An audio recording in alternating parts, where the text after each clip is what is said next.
Welcome to another Monday Music Minute. I'm your host, Eric Gill, with the Communications Division here at St. Lucie County. And I'm Mark Freed with the St. Lucie County Library System. Each week we come in this show and we tell you our favorite musical finds on Freegal and Hoopla, which are two services that allow you to stream, download music, movies, and TV shows just with a library card and internet access. So Mark, what are you listening to this week? Okay, the first time I saw this band live was in a small basement bar located in Kenmore Square, Boston. It was a raucous riot, just a heck of a show. I might have woken up the next morning with a black eye, and we'll just leave it at that. These rambunctious lads from Quincy, Massachusetts are better known as the Dropkick Murphys. The band can be described as what happens when a traditional Celtic band and a punk rock band have a love child who is given a set of bagpipes. Music magic. The band is easily recognized by its dual frontmen, Ken Casey and Al Barr, who alternately sing and growl out lyrics. Sadly, Barr has had to take a leave of absence for a while to care for his mother, who is battling Lewy body dementia.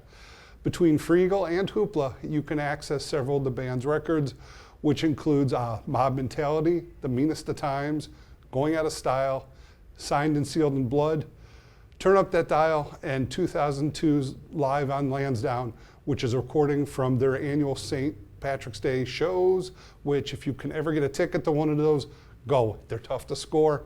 If you want to taste it or high energy show, this is a recording you need to listen to. It's also just a good first listen. It contains their better known songs such as The State of Massachusetts, Sunshine Highway, Dirty Glass, Tessie, I'm Shipping Up to Boston. The music in the band is a mix of interpretations of traditional Celtic songs, as well as songs about their blue-collared roots. The band is unabashed in their political views and have supported local causes such as the dying textile New England industry, United Healthcare Workers East, who represented hospitals in Massachusetts. The band's Charity to Clatter Fund supports local community-based nonprofits with the focus on kids and veterans. Also, they do a lot of work with local rehab institutions. Bruce Springsteen joined the band for a pair of special recordings of the song Rose Tattoo to raise funds for the victims of the 2013 Boston bombings. When the COVID pandemic shut down live performances, they took a risk with the live streaming show, Streaming Up to Boston, and it drew an audience over 13 million viewers and raised over $60,000 for local charities.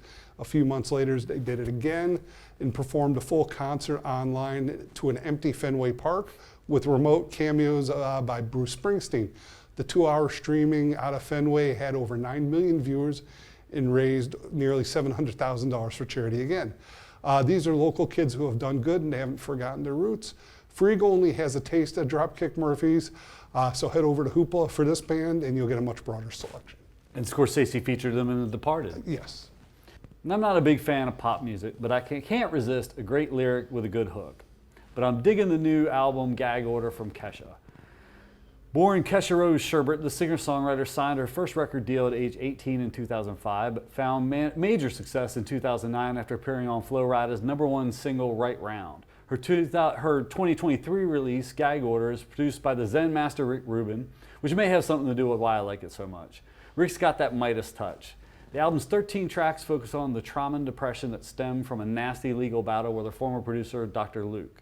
It shifts from pop noise to straight up club bangers, even name dropping Evel Knievel.